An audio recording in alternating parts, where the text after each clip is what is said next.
Hi, welcome to Peak Moment. I'm Janaea Donaldson. Peak oil and climate change are only two parts, two aspects of a much larger transformation happening in our planet. My guest today is the editor of a magazine that's been watching those changes and documenting them. I'm with Sarah Van Gelder, who's the editor of Yes magazine. Thank you for joining me. Well, thanks for having me. Well, tell us a little bit about Yes. How did it come to be and what's it about? Well, we started up 10 years ago, and we started up because we felt that there was a lot of things going on in the world that were positive that weren't being told, and we felt like it was important. There were important stories that we wanted to get out.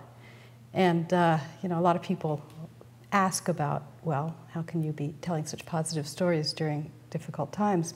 Because all the rest of the news is really telling us all of what isn't working. That's right. And it's true. I mean, there's a great deal that isn't working. And if all that you pay attention to is what isn't working, then you don't really figure out where to go with that. And a lot of people end up withdrawing because they don't want to be involved in something that's not working. We're seeing that epidemically. People isolated and separating and denying what's happening. That's right. But you're calling Yes a journal of positive futures, which is exciting. What do you find happening when you do tell the good news? What do you see? Well, the good news is that people are awakening to what's not working about our current system. So we're not just telling good news in the generic sense. We're not just talking about puppies and sweet things that make people feel good.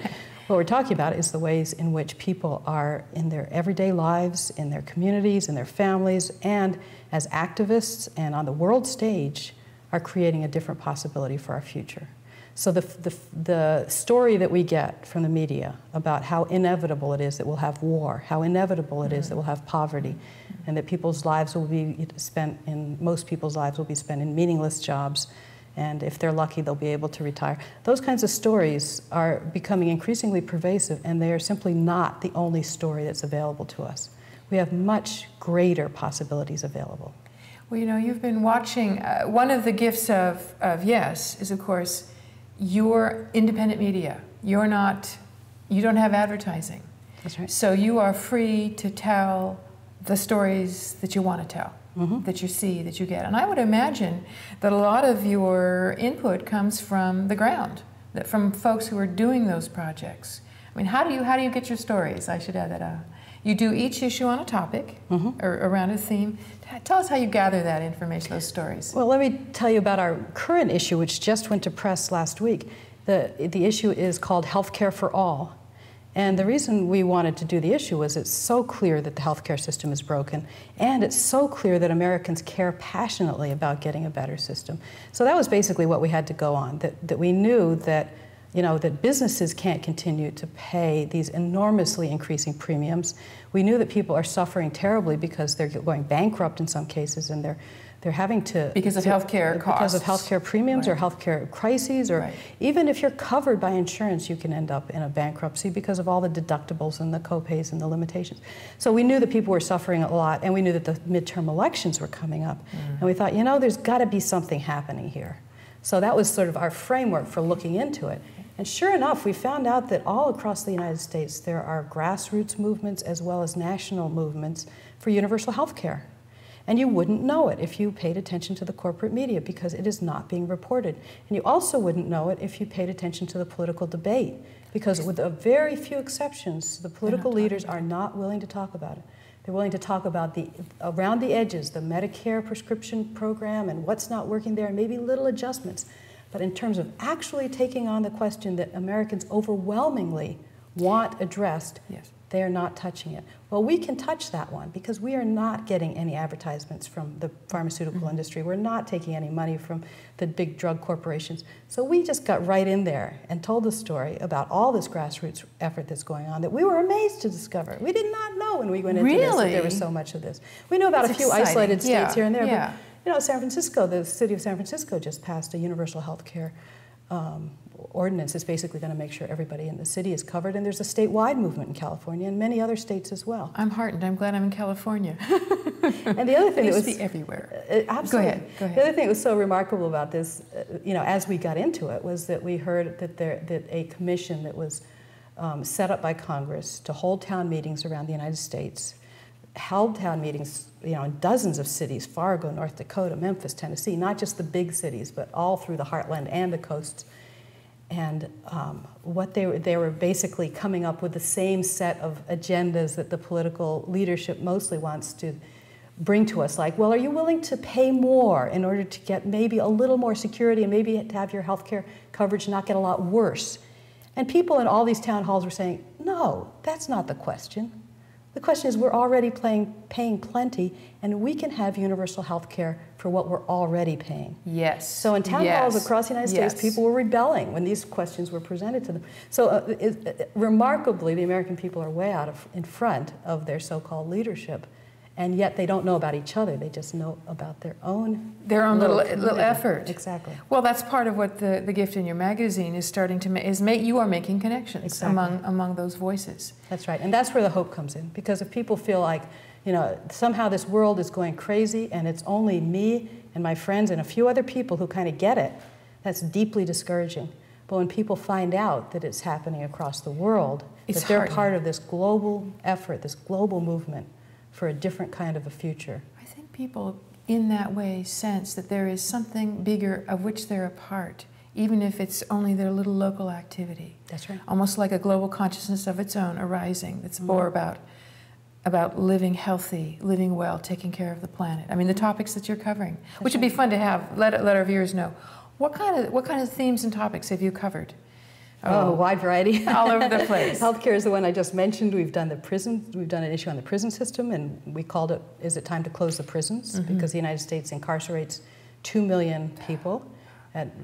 More than any industrial nation. Any other country. Per capita, way more than China, way more than any other country in the world. And there's absolutely no benefit or reason for it. So we did one on prisons and what are the alternatives to incarcerating so many people. And so we looked very carefully at the different groups that are in prison and why, in every case, with the exception of a few people who are pathological, in almost every case, there is a better way that we could, and less expensive way, and more humane way, and a way that will benefit society, that can be, these people can be worked with in a different way. So the prison system is one. Right. We've done an issue on food and agriculture, on education, on democracy. We did one called The Conspiracy of Hope, which is about the grassroots globalization that is coming up with a different idea of what globalization should mean than the corporate globalization model. And what's that other idea? What's the grassroots saying that globalization is? That there is tremendous yearning and delight in encountering other cultures. Yes. And so people want that kind of globalization. They absolutely, people just have this wonderful sense of growth and inspiration when they encounter another culture being authentic.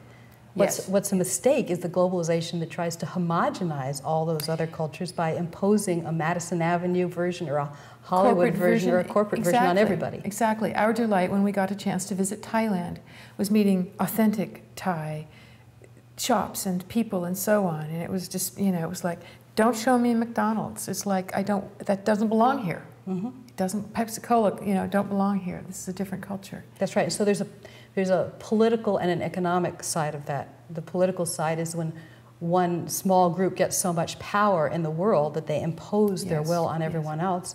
And the economic side is when that power enables them to disproportionately take the resources from those other countries. That's right. To bring back to the wealthy or of that country or of other countries and actually institutionalizes and creates greater poverty and suffering. So that's going to be, in a way, one of the shiny sides of something like peak oil. As that gets more expensive, it's going to be a mixed blessing. You did a whole wonderful issue on oil and natural gas, and in all the articles that you did there. Any view from any perspective you have of how that might affect us? Yeah, well, certainly it's changing everything. I mean, the fact that oil is now so expensive, the good side of that already is that it's making a lot of the alternatives far more economical. Yeah. So that's really a hopeful part, and things like the way that wind energy is taking off, and to some degree solar energy, and certainly conservation, and there's just enormous potential there. And one of the most exciting examples of that, I think, is the Apollo project, which is happening both at a national scale but also at a local scale. The Apollo project has been initiated by a number of labor unions in conjunction with big environmental groups. And they're basically saying that we could do something as ambitious as sending people to the moon. Okay. We could set ourselves the goal of being energy independent through clean energy and conservation in 10 years. If we as a nation wanted to come together and say that was our goal. And that would be a major task. 10 years is a long time. Energy independent in all forms? Are they saying that not just buildings, electricity, heat, home heating, but our vehicles as well? Exactly. That's an ambitious and exciting vision. Exactly. It's very exciting, and it galvanizes people. It's one of those issues that comes out of the political polarization and galvanizes people who are working people, and they can see that the jobs that you would need to do this right would be family wage jobs, and they would not be the kind that you could export, because a lot of those jobs are conservation. It means going and retrofitting buildings, and it means, you know, putting in insulation, and small-scale energy generation distributed, which is, you know, on one other benefit is that it's far less prone to sabotage and terrorism. Right. You can't undo a if every little community energy. Has their small wind and solar and whatever they have, or biomass, then, you know, the terrorists, it's very different than a nice nuclear plant just sitting there like waiting to happen, another accident waiting to happen. Exactly. So the unions love it because it means jobs for their members that are secure and long-term. The environmental community, of course, loves it because it's a serious take on climate change. It's not just sitting back and saying, oh, well, we're just going to have a very different world and it may not work for our kids. It's not saying that. It's saying, we can take this on seriously. We're by far the largest contributor to climate change in the world. Yeah. And we can take this on. We don't have to be in despair about this. Now, what we see is that again, that's sort of from the grassroots, but it's good to have, I mean, I'm pleased that we've got the labor unions and we've got some good-sized groups involved with that. Still, we don't have the political will. We do will have that be needed? Is that starting to, what do you see happening in that front? Well, we do have some national leadership. Our local representative, Jay Inslee, is among the congressmen who's been pressing for this. But still, I think the oil and gas industry and the coal industry are still powerful enough that they're preventing it from happening nationally. But the other thing that's happening is it's being implemented locally. So local groups are saying, we don't have to wait for the political shift, which we desperately need, but we don't have to wait for that. We can start implementing it right now. And that, in fact, is part of creating the political shift. Of course, because it's basically the leaders who get, you know, we get the leaders to lead because we're doing it. Exactly. And they see it, and they can jump on the bandwagon and be the heroes. Right. And so let me just tell you a couple of examples. There's, good. There's college campuses who are getting their universities to adopt the Apollo goals and say, okay, our university is going to be implementing the Apollo project. There's cities that are doing this. And so particularly in cities where there's a lot of poverty, when the cities make a commitment to the Apollo project, they're creating jobs locally, and you're bringing together the people who've been social justice activists at the grassroots level and the people who've been the environmental activists, creating jobs, creating a cleaner city, and keeping money local, because all that money that would otherwise be going out to energy corporations is staying local and being spent on. So it's a win all the way around. Exactly. That's really, really nice. Right. So when you can implement it locally without waiting, it can spread like wildfire, and I think that's going to happen. I think it's in the midst. We're beginning to meet with folks in different communities, and the scale may be small, whether it's food security or energy conservation locally. People are taking the initiative, even if it's not part of the Apollo project in name, the same goals are here. Which is what? Grassroots democracy? Grassroots democracy, certainly. It's essential, and you know, the wonderful thing about democracy is that it's not just a question of going out to vote. It's a question of people challenging each other to come out with the very best solution they can that works for the whole. It's not my backyard versus your backyard. It's what we can do with our entire community. And that's why at a grassroots level, democracy can be so powerful. And we're still learning. There's still so many techniques to be learned about how to really draw the community together into the kind of deep dialogue you need to achieve that kind of understanding. You're doing some of the volunteer work in your own community, so that you're sort of testing out. I mean, not only are you busy up the wazoo with Yes Magazine, which has got to be a big endeavor. It's what comes out quarterly. Quarterly, And it's a good-sized magazine. Let's show folks here what we've got. That was the summer issue. And it says 5,000 Years of Empire. Ready for a change? That was David Corton's work. Yeah, right? he did the lead article for this issue, yeah. And David is part of, we should go back for a second, the foundation, is related to the folks that are the foundation behind Yes? That's right. He's the chair of our board. Okay. Mm-hmm. And so let's stop for a second. Yes Magazine, what's the website? How do we find you? Okay, www.yesmagazine.org. Okay, Yes and Magazine. Pretty much all of the issues we've been doing for 10 years are available article by article on our website. That is fabulous. So we just want to get this material out, and so we give it away. We also sell back issues there and subscriptions, and there's a teacher program that we have, so we especially encourage teachers to use our material, and we provide them with support to use our material, because again, young people are coming up feeling hopeless. And we want to show them that, yes, the things that they're seeing are truly happening in society. And yes, there's still things that they can do about it. Well, you mentioned how do we take the troubling times we're in, and how do we use that energy for transformation? Mm-hmm. And it seems to me that every issue you give us gives examples of people doing that at all kinds of scales. Mm-hmm. So I would ask you, what do you think are the biggest challenges we've got facing ourselves?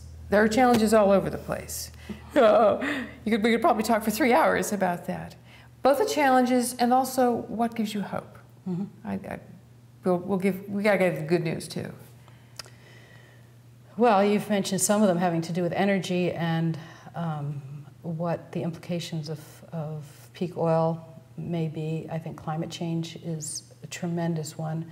Partly because the feedback loops are so large. The things we're doing today we'll feel the impact of years from now. So it's much harder to turn around because it takes so much longer, and because oil is so embedded within and coal now too, of course, are so embedded in our economy, the way we're functioning now. But people are really smart and really creative, and we can figure out the solutions. But we've gotten into this mindset of entitlement.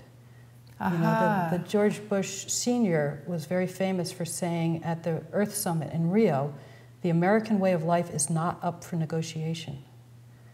Well, it's got to be, because we're not, or the planet isn't going to survive. That's right. In the way that we would hope it to for the future.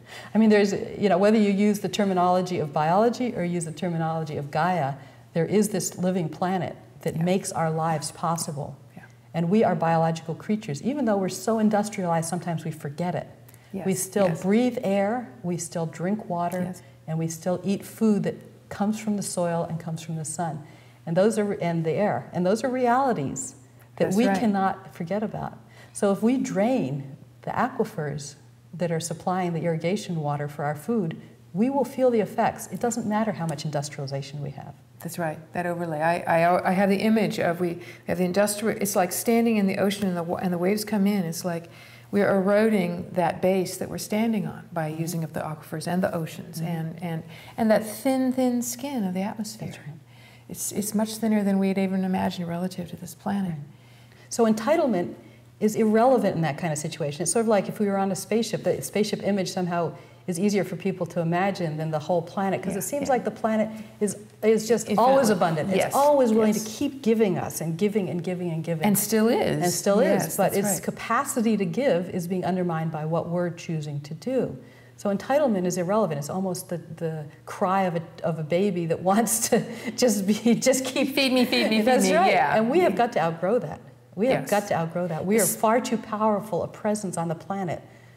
We have now got to steward the planet if we're going to be able to survive.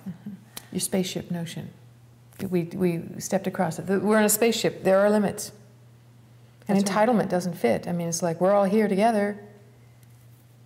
That's right. And, I think on planet Earth, we kind of assume that, well, maybe me and my family or my community or my people will do okay at the expense of the other people. But we're now understanding, I think, better that there is no other, that we are all in this together, and that if any group of people's existence is threatened, they don't sit by and let that happen. The blowback is tremendous. So there is no peace without justice. I mean, I know that's a bumper sticker saying, but I think it's true. There has to be justice if there's going to be any, and that includes in the sharing of the world's resources. What you're talking about is the recognition. Well, it's the image of the planet from space gave us that symbol. It's a closed system here, that spaceship Earth. And one thing, everything is connected to everything else. And that, I think, started to let us see that the ripple here affects the other side. Well, the global warming here affects the Katrina or the tsunamis, the interdependencies. What gives you hope? Why do you keep doing this work? Well, I mentioned earlier, I have tremendous respect for people's capacity to be creative, to solve problems, and to understand what's going on. And again, when you scratch below the surface on so many issues, people know what's happening. The question is, that they're always asking is, well, is there anything I can do? Is there anything we can do? And the message that the corporate media and so many of our political leaders are giving us is essentially either, no, there is nothing you can do. And that's where negative advertising is so destructive. It's like, the democratic system really doesn't work that well. And the best you can hope for is a tiny little incremental change, but it's really going to get worse eventually. So that's the message that we keep getting. And it's simply not true. We have the capacity to do far better than that. We have to be willing to look straight in the eye of what's getting in the way. And one of the things that's getting in the way is the concentrated wealth and power that has this embedded interest in continuing the status quo. So we have to be very cognizant of that. I don't want to be naive that we can just make up our minds. But essentially we can make up our minds if we are willing to do that as a large group and to work with each other and to develop the political power that we still have access to as we, the people of the United States. Even in these times of diminished civil rights and so on, Absolutely. I mean, the last several decades. Well, we still have the right to do that. But we have to be able to work together. If we're all working separately and we're not understanding one another, then we have a problem. And that's one of the reasons that YES has taken the approach that we've taken.